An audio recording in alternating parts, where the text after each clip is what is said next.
All right, now that we've seen a couple of examples, let's try a few on your own.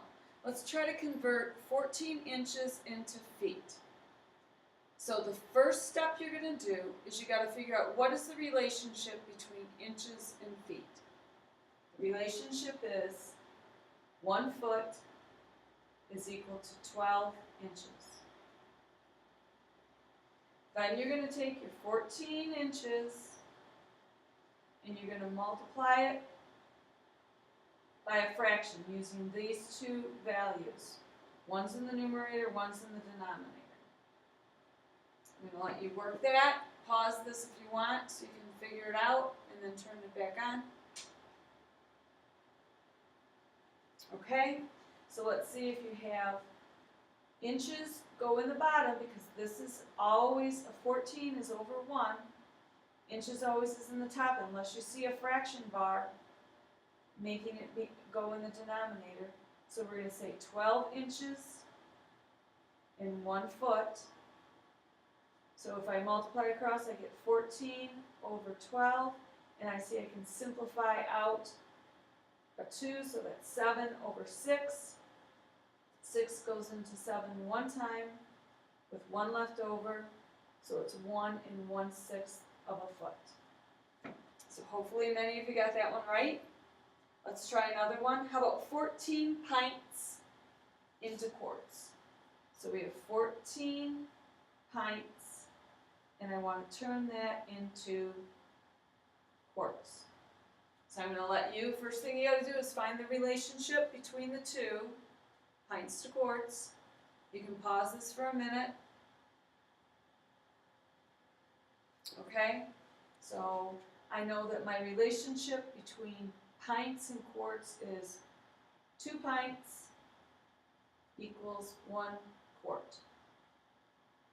So to get the conversion, I'm going to take 14 pints and I'm going to multiply it by my unit multiplier. And it's going to, I want to get to quarts. This I know is over 1. Since pints is in the numerator, I want to put pints in the denominator. So I have 2 pints in 1 quart. And when I can just see that that's going to be a 7.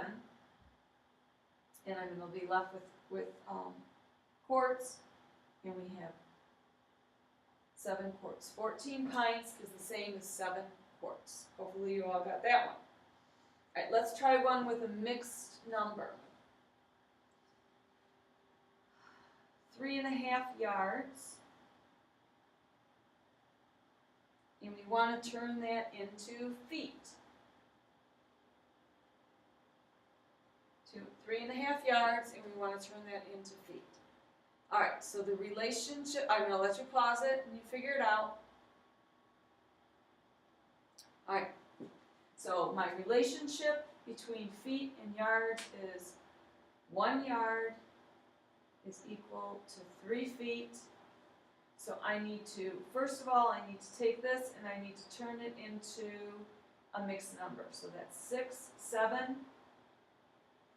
halves, and that's yards. And I'm going to multiply that. I want to get rid of yards, so yards have to go in the denominator. So this is 1 yard, because yards will cancel with yards. And I want to get feet, so feet goes in the numerator. And then I look at this, I see that 7 times 3 is 21, 2 times 1 is 2, and so 2 goes in there 10 times with 1 left over. So